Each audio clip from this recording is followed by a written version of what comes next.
Kamusta mga kasenglet? And welcome sa isang episode na naman ng Cook Serie. At ang lulutuin natin for today's video ay Stir-fry giniling with celery. Kasenglot, luto tayo ng stir-fry giniling with celery. Simple pero puno ng lasa.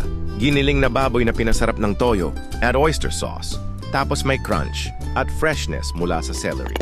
Mabilis lang lutuin, swak na ulam sa kanin, o pulutan na may kakaibang twist.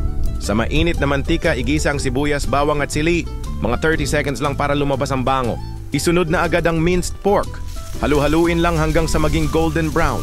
Pag medyo luto na ang karne, isama na ang chopped celery.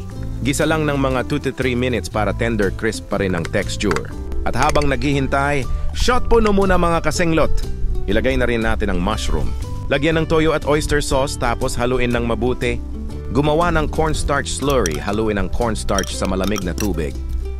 Tapos ibuhos sa kawali, haluin agad hanggang lumapot ang sauce.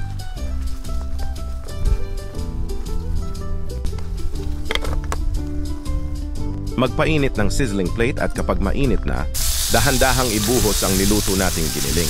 Amoy palang matatakam ka na, pang-inuman vibes na kaagad? Kasenglot, eto na ang stir-fry minced pork with celery, sizzling style. Simple, mura, pero swabe sa sarap. Gawin nyo na ito, simple lang ang pagluluto.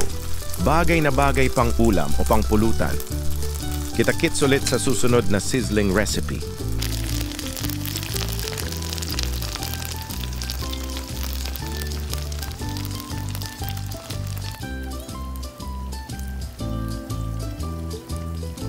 At kung umabot ka hanggang sa dulo ng video ito, maraming salamat sa panonood kasenglot.